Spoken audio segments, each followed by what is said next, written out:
Okay, our next speaker works for pretty much the coolest thing on the internet when it comes to repair and reuse. She's an advocacy writer and outreach representative for iFixit. If any of you haven't been there, right after her presentation, you go there. An online repair community that that creates open source repair manuals for everything. Even the people like Apple that don't want us to have manuals, right? So, she also writes articles for Good Magazine and iFixit.org, and she is best known for her continual article series called The Female Fixaholic. Please welcome Cait Emma Smith. Hi everybody, thank you so much for having me here.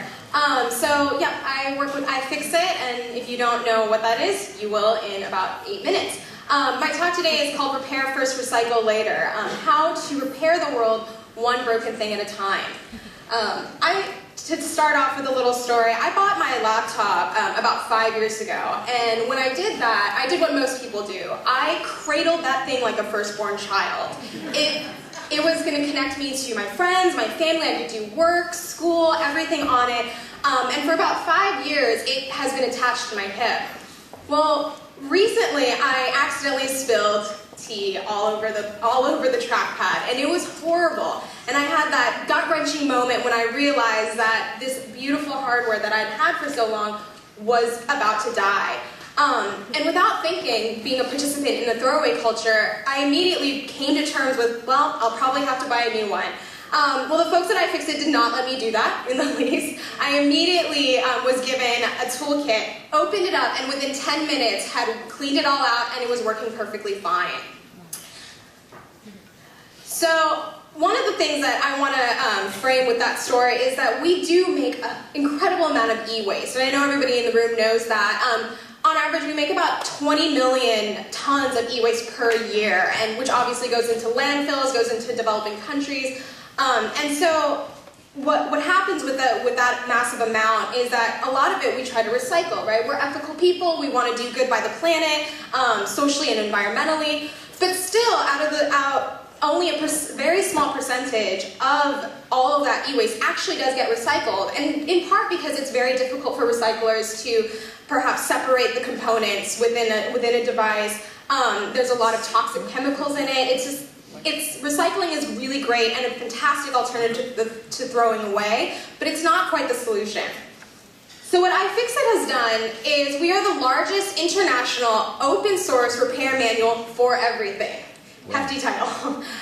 We originally started with electronics. We don't just do electronics, but that's a screenshot of our homepage. We've got guides. We sell parts and tools as well to help you out, but it's all free and open source.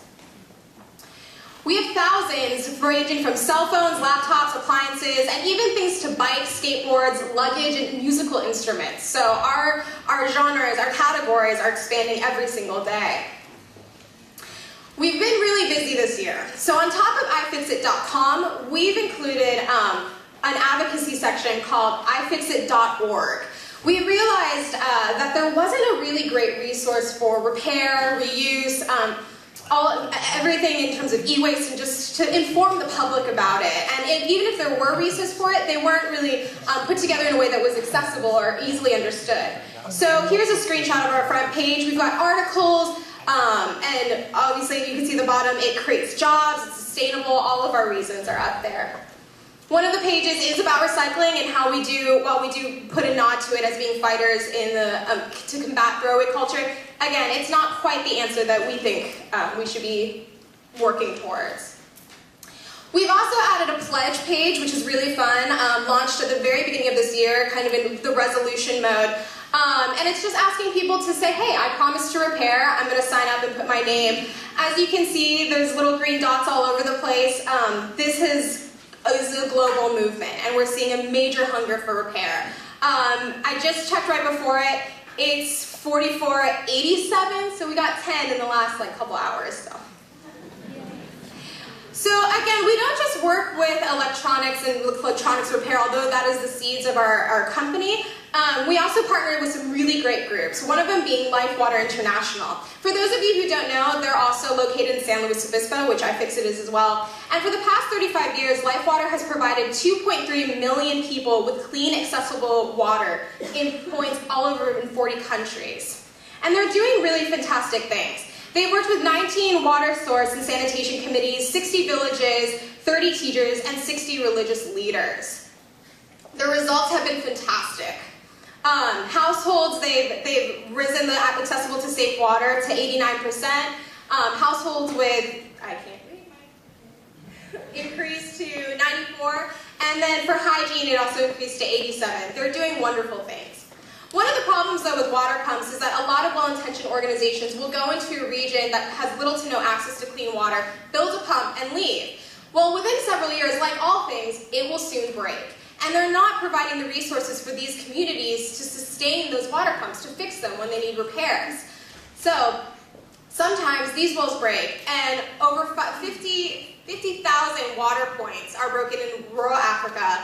58 water points are disrepair in Ghana, and up to 360 million funds are being used for just broken pumps that are sitting there. So you'll actually see in these countries a row of about maybe 2, 3, 4, 5 water pumps sitting there, all each to one form are broken, and they just keep rebuilding new and new ones. We can't keep that up. So of course, iFixit wrote a guide for it. We partnered up with Life Water, and we created the water pump repair guides. As you can see at the bottom, those are some of the categories. We're expanding every single day. And one of the things we're definitely proud of is not only are our repair manuals available online on any mobile device, smartphone, tablet, computer, but we also created in PDF form, so they're printable for these people to use out in the areas that they're going to be using them. This is an example of one of our repair guides. It's a bush pump head and handle replacement. This is just merely a screenshot. If you scroll down, you'll see step-by-steps with a lot of visuals. Usually we'll have videos in it as well to make it very clear. This is the exact same repair guide in a language called Shona that's used primarily in Zimbabwe. So you can see we've also been working to translate it as well. This is a picture of some gentlemen who have repaired their water pump. As you can see, the pump is right there with the yellow gallon. And on the back of their bicycle, if you look, there's a little green toolbox. And that is where they keep all of their resources. Their tools and their guides are tucked in there on their bike so they can go around and fix these water pumps. That's our purpose, to keep the wells working. Another partner that we have is Patagonia, which we're very excited about. Our partnership was launched on Black Friday, and we're really jazzed about it. We're getting into clothing and gear. And one of the reasons why we definitely reached out to Patagonia is there are already initiatives to make their garments and gear open, transparent in terms of the sources. And they have their own pledge called the Common Threads Partnership, where they'll take in your old Patagonia gear, fix it up for you, and send it on back so it can last even longer. They've repaired about over 20,000 pieces of worn material, whether to give back to a consumer or to keep for themselves and perhaps resell it at a reduced price. And they have about 70 seamstresses, so it's very exciting. This is one of their maps, the Footprint Chronicles, just to show you where all the materials, perhaps on your Patagonia gear, where it's all coming from, so you know. And this is a film that they recently released called Worn Wear, a film about the stories we wear. So again, on Black Friday, what we did was we hosted Worn Wear parties with Patagonia in all of these major cities across the country. What we did was we stopped people at the front door of Patagonia, and instead of reinforcing, the buy culture on Black Friday, we said don't end it, mend it. So we asked people to bring in their old Patagonia gear instead of buying new stuff on Black Friday, fixing their old things. And so you can see at the top, that's our CEO, Kyle Weens, in the green shirt. He's a little tucked away, but he's helping a kid there repair something. And then another consumer, no longer a consumer today, is repairing his jacket. It was very exciting.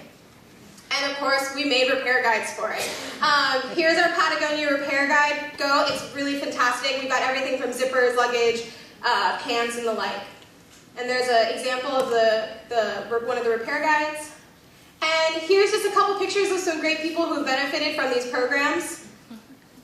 You can see they're all very happy. They still have their gear. This one's really great. His dad had that from the 90s, and now the child has grown up and he still has the jacket today. So thank you very much. This is, again, go to iFixit.com. You're more than welcome to contribute a guide. Obviously, iFixit creates a lot of the guides, but we ask everybody around the world to write up guides, answer forums, just really participate. It's an open source community that's crowdsourced, so we really appreciate all the participation we can get. Thank you.